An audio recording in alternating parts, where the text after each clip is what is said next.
Hello everyone, and welcome back to Steam Ahead to Go. This week we're putting plastic eggs to use for a little bath time chemistry. That's right, we're making bath bombs. If you've never heard of bath bombs, they're fun little chunks of dissolvable stuff that you can toss in your bath. They fizz up and spread things that make baths a little more luxurious, like oil, Epsom salt, pretty colors, and good smells, all through your bath. There are a lot of fancy ones for sale, but you can also make your own. Let's see how. In your kit, you have 4 dry ingredients.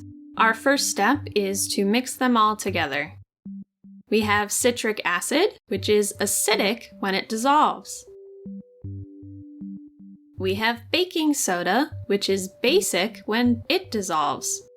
When an acid and a base get together, they react to each other and make carbon dioxide, which makes fizzy bubbles. We also have cornstarch, which can make friends with both citric acid and baking soda. It'll help slow down the fizzing so it lasts a little longer. And finally, we have Epsom salt. There are a lot of folk remedies that involve taking hot baths with Epsom salt, but there isn't a lot of scientific evidence that they work any better than a hot bath with nothing in it. It will make you feel fancy though. Mix those up with a fork or a whisk until you can't tell the difference between any of them and there are no big clumps. You can probably use a smaller bowl than I did. We don't have a lot of dish options here at the library. Once everything is mixed into one nice white powder, you can put that bowl to the side for a little bit and grab your olive oil. Now we can mix up our wet ingredients. See the colored dot in my olive oil? That's my coloring. We added some soap coloring to all of your olive oil cups so you could have a fun color for your bath bombs. The great thing about soap coloring is it's a lot less likely to dye your bathtub than food coloring is. I'll be mixing in a bowl, but you could probably just mix in the cup we gave you. You could even add everything, close the lid, and shake it up to mix. We want to add 1/4 of a tablespoon of water to the oil. Don't have a 1/4 tablespoon spoon? 3/4 of a teaspoon is 1/4 of a tablespoon. So you can use a 1/4 teaspoon, which you should definitely have if you have measuring spoons.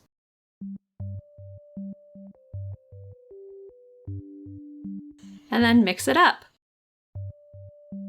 If your family has essential oils and a grown-up says you can use some, you should add a few drops of your oil to the olive oil and water mixture. The olive oil will help carry the essential oil around in the bath water. Have a grown-up help you look up the essential oil you want to use to make sure it's safe for baths. Once you have both bowls mixed up, it's time to combine them. We have to do this very slowly because the citric acid and baking soda will react to each other when wet. I'm going to use my 1/4 teaspoon to add liquid, but you could go up to a 1/2 teaspoon. Add 1 spoon at a time while stirring. It might be a good idea to have someone help you out here. Doing 2 different things with each hand can be hard. Just look at the mess I made when I tried to stir with my left hand. Yikes.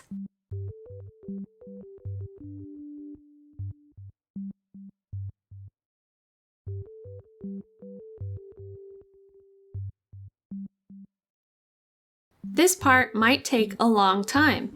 The key is to be patient and don't rush.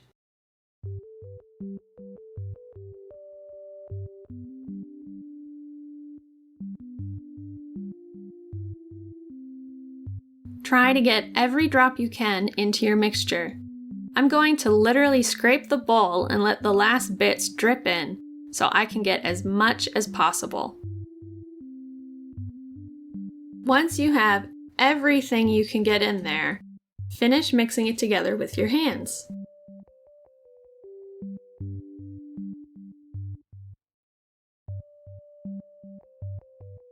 It should feel kind of like damp sand and clump together when it's squeezed. If you think it's too dry, add extra water a teensy bit at a time until it's just right. Then we need to quickly fill up our eggs before our mixture loses any moisture. Put your mix in both sides of the egg.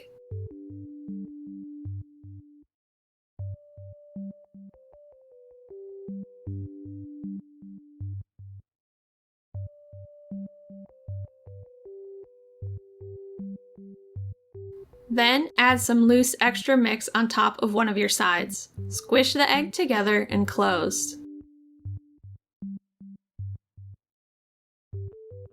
You might need to feel around the edges for the egg to see which parts aren't quite closing completely, but you should be able to close every egg.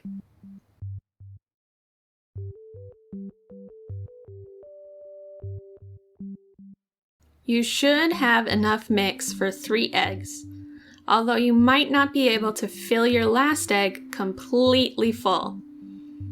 Or maybe I just can't because of my left-hand stirring mishap.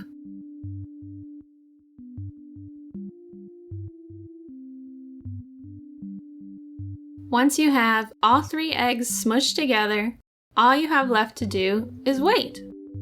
Well, and wash your hands and clean up your dishes. The instructions say to let your eggs sit in their molds for 5 to 15 minutes. I ended up leaving mine in for almost an hour because every time I went to open them back up, I saw that the 2 halves weren't sticking together. Even now they open up into 2 pieces. Oh well, I'll just have 6 egg half bath bombs instead of 3 whole egg bath bombs. You could try to squish the halves together with your hands if you have the same problem I did, but I couldn't get it to work. Maybe you could think of a better solution?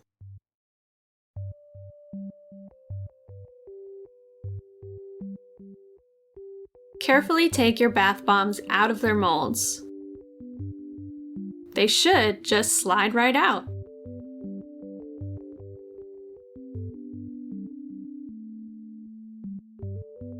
Now, leave them to dry for 24 hours.